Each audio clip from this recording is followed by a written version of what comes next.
ನಮಸ್ಕಾರ ಸ್ನೇಹಿತರೆ, ನಾನಿವತ್ತು ನಿಮ್ಮ ಜೊತೆ ವೆಜಿಟೇಬಲ್ ಕರಿ ಅಥವಾ ಮಿಶ್ರ ತರಕಾರಿ ಕರಿ ರೆಸಿಪಿಯನ್ನು ಶೇರ್ ಮಾಡ್ಕೊಳ್ತಾ ಇದ್ದೀನಿ. ಮೊದಲನೇದಾಗಿ ಇದಕ್ಕೆ ನಾವು ತರಕಾರಿನೆಲ್ಲ ಕಟ್ ಮಾಡಿ ಇಟ್ಕೊಂಡಿರಬೇಕು. ತರಕಾರಿ ಅಂದರೆ ಮುಖ್ಯವಾಗಿ ಆಲೂಗಡ್ಡೆ, ಈರುಳ್ಳಿ, ಬೆಳ್ಳುಳ್ಳಿ, ಹಸಿಮೆಣಸು, ಟೊಮೆಟೊ, ಕೊತ್ತಂಬರಿ ಸೊಪ್ಪು, ಕರಿಬೇವಿನ ಸೊಪ್ಪು ಇವುಗಳನ್ನು ಕಟ್ ಮಾಡಿ ಇಟ್ಕೋಬೇಕು. ಹಾಗೆ ನಾವಿಲ್ಲಿ ಇದಕ್ಕೆ ಜೊತೆಯಾಗಿ ನವಿಲುಕೋಲು, ಬದನೆಕಾಯಿ ಹಾಗೆ ದೊಣ್ಣಮೆಣಸಿನಕಾಯಿ ಕೂಡ ಸೇರಿಸ್ಕೋಬೋದು, ಆದರೆ ನಾನಿಲ್ಲಿ ಅದನ್ನು ತಗೊಂಡಿಲ್ಲ. ನಂತರ ನಾವಿಲ್ಲಿ ಸ್ಟೋವ್ ಮೇಲೆ ಬಾಣಲಿಯನ್ನು ಇಟ್ಟು ಅದಕ್ಕೆ ಎಣ್ಣೆಯನ್ನು ಹಾಕಿ, ಎಣ್ಣೆ ಸ್ವಲ್ಪ ಬಿಸಿ ಆಗ್ತಾ ಇದ್ದ ಹಾಗೆಯೇ 1 ಚಮಚ ಜೀರಿಗೆ, ಅರ್ಧ ಚಮಚ ಉದ್ದಿನಬೇಳೆ, 1 ಚಮಚ ಅರಿಶಿನ, 1 ಚಮಚ ಸಾಸಿವೆ ಇವನ್ನೆಲ್ಲ ಸೇರಿಸಿ ಹುರಿದುಕೊಳ್ಬೇಕು. ಇಲ್ಲಿ ಜೀರಿಗೆ ಹಾಕಿ ಸ್ವಲ್ಪ ಹುರಿತಾ ಇದ್ದ ಹಾಗೆಯೇ ಬೇರೆ ಇಂಗ್ರೀಡಿಯೆಂಟ್ಸ್ನ ಕೂಡ ಸೇರಿಸ್ಕೋಬೋದು.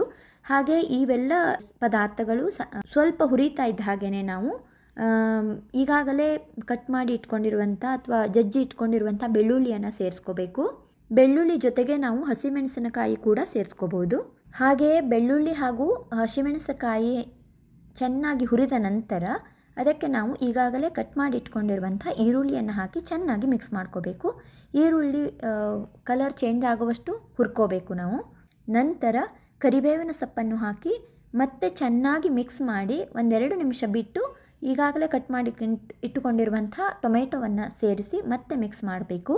ಟೊಮೆಟೊ ಸ್ವಲ್ಪ ಬಾಡುವಷ್ಟು ಹುರಿದ ಆದಮೇಲೆ ನಾವು ಇದಕ್ಕೆ ರುಚಿಗೆ ಬೇಕಾದರೆ ತುಪ್ಪವನ್ನು ಸೇರಿಸ್ಕೋಬೋದು.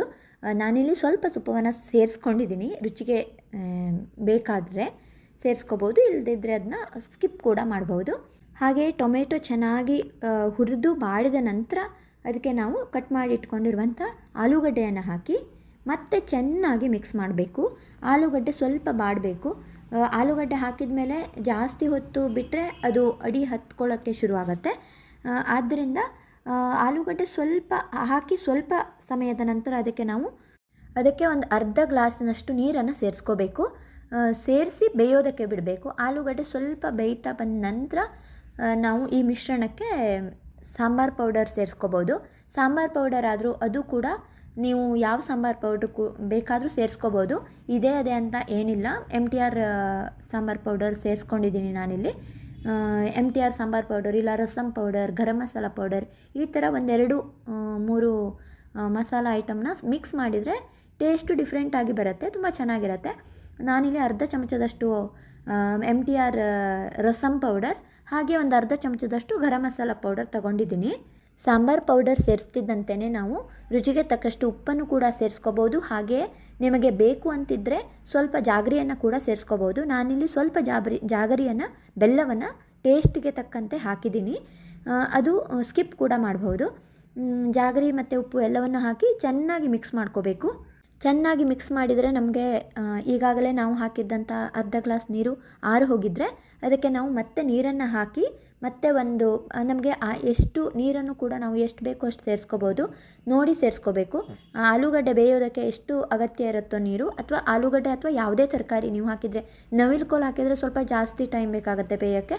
ಸೊ ನೀವು ಯಾವ ತರಕಾರಿ ಹಾಕಿದ್ದೀರಾ ನೋಡಿಕೊಂಡು ಅದಕ್ಕೆ ಬೇಯೋದಕ್ಕೆ ಎಷ್ಟು ನೀರು ಬೇಕಾಗ್ಬೋದು ಅಂತ ನೋಡಿಕೊಂಡು ನೀರನ್ನು ಸೇರಿಸಿ ಚೆನ್ನಾಗಿ ಮಿಕ್ಸ್ ಮಾಡಿ ಮತ್ತೆ ಒಂದು ಪ್ಲೇಟನ್ನು ಕ್ಲೋಸ್ ಮಾಡಿಟ್ರೆ 10 ನಿಮಿಷ ಬೇಯೋದಕ್ಕೆ ಬಿಡಬೇಕು. ಹಾಗೆಯೇ 10 ನಿಮಿಷ ಬಿಟ್ಟು ಅದನ್ನು ತೆಗೆದು ಮುಚ್ಚಳವನ್ನು ತೆಗೆದ್ರೆ ಆಲ್ಮೋಸ್ಟ್ ತರಕಾರಿ ಎಲ್ಲ ಬೆಂದಿರುತ್ತೆ. ನಂತರ ಕೊನೆಯದಾಗಿ ಇದಕ್ಕೆ ಕಟ್ ಮಾಡಿ ಇಟ್ಕೊಂಡಿರುವಂಥ ಕೊತ್ತಂಬರಿ ಸೊಪ್ಪು ಹಾಗೆಯೇ ಸ್ವಲ್ಪ ಲಿಂಬು ರಸವನ್ನು ಸೇರಿಸಿ ಮತ್ತೆ ಮಿಕ್ಸ್ ಮಾಡಿದರೆ ವೆಜಿಟೇಬಲ್ ಕರಿ ರೆಡಿ ಆದಂತೆಯೇ ತುಂಬಾ ಚೆನ್ನಾಗಿರುತ್ತೆ.